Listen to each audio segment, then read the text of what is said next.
Hey guys, how we doing? Today's theory is another fan suggestion. I hope you all enjoy. Frodo, Sam and Gollum had entered the lair of Shelob on the prospect of crossing the tunnel, stealthily approaching closer to the heart of Mordor. Whilst the halflings were in the ancient path, disaster occurred, and the treachery of Gollum was evident, as a giant spider was hunting the halflings for the taste of sweeter meat. When Sam had found Frodo after being temporarily separated, his master was lying face upward on the ground, and the monster was laying over him. Bravely, Sam defeated the gigantic spider, who fled back into her tunnels. Shelob was gone. Cowering into her lair, Sam fell to the ground in his exhaustion. Frodo suddenly came to his mind, and he rushed over to his friend, who had been slain by Shelob, which haunted Sam. Don't leave me here alone. Don't go where I can't follow. Sam paces around the body of his master, cursing at his fate and the treacherous Gollum. Oh, how he wished Smeagol was in his vicinity so he could smite the foul creature once and for all. In deep grievance, Sam mourned Frodo. He knew what he must do. He questioned whether he should take the ring. After all, the council appointed the quest to Frodo. Is this what the council would want? He thought to himself. Then the answer came to him. The council gave him companions so that the errand should not fail. And you are the last of all the company. The errand must not fail. Sam begrudgingly took the ring from him. Unexpectedly, he heard the commotion of orcs who seemed to be arriving in his direction. This is where our timeline changes. As Sam initially feared, Shelob's jab was lethal, and Frodo was announced dead by the orcs, confirming Sam's thoughts. He remembered his promise to the elves. Don't you leave him, Samwise Gamgee. He recalled. The orcs were curious as to how his cords were loosened. They came to the conclusion that Frodo had an accomplice.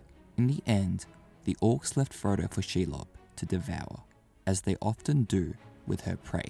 The orcs hurried back up the stairs, leaving Frodo. When the area was clear, Sam went to Frodo's side. He could already begin to feel the weight of the ring, but he could not leave his body to be eaten by Shelob. He cautiously began to drag Frodo's limp body up the sharp stairs. Sam was exhausted, yet his desire to give Frodo a proper farewell was overwhelming.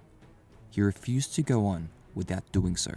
His heart wouldn't allow him, although his conviction was that maybe for swiftness' sake, it may be wise to leave Frodo behind. After carrying Frodo's limp body, he took it to a dark corner, for he did not have the tools to dig a hole in the ground.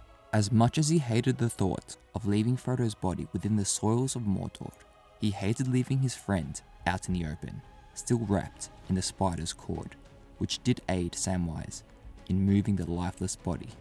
Kissing Frodo on the forehead, Sam said a final weeping goodbye and left him behind, where he thought Shelob would not find him. Sam left his sword with Frodo. Before his final goodbye to his best friend, he took his sword Sting, the Light of Eärendil, as well as Frodo's valuable Mithril. Sam understood that now was the time to finish what Frodo had started. It was March 16th, and Sam had now travelled to the plateau of Gorgoroth to find the plains filled with orcs.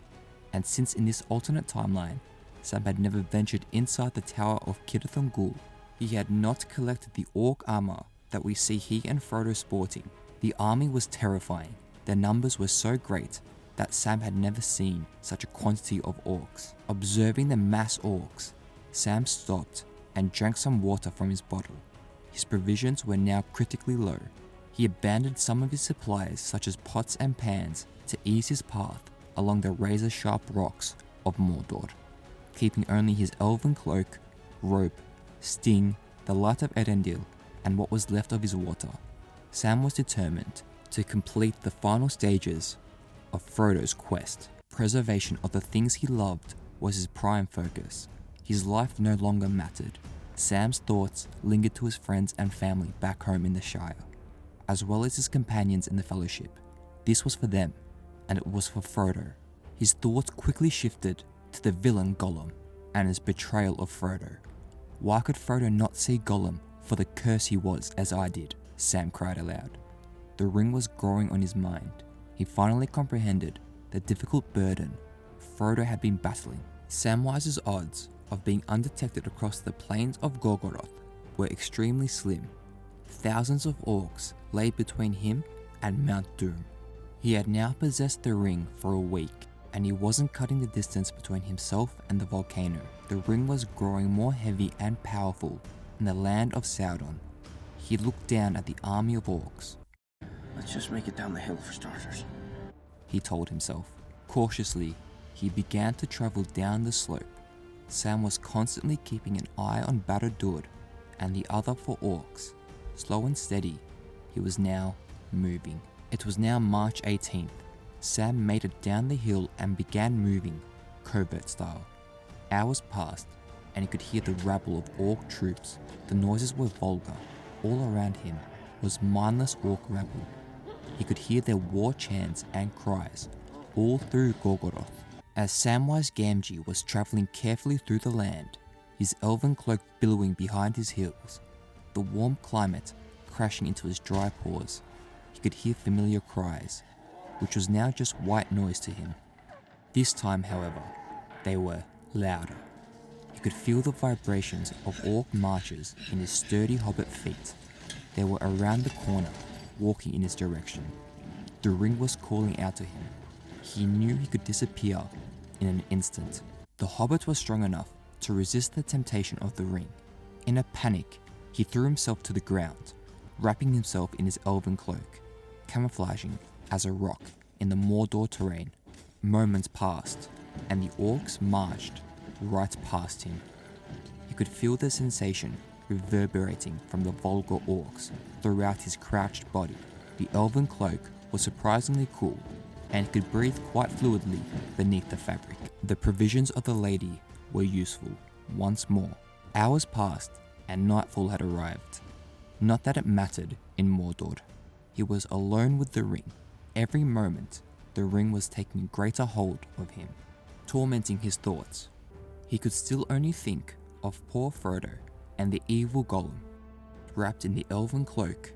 It was finally safe to reveal himself. That's where we'll end part 1. Stay tuned for part 2 in the coming days. Hope you're all enjoying the story so far, and be sure to like, subscribe, and hit that bell notification button to stay up to date with all my content. Hanonle for watching, and I'll see you on the next episode of Lord of the Rings Theory. Namari. Embrace the power of the ring, or embrace your own destruction. Renewed shall be blade.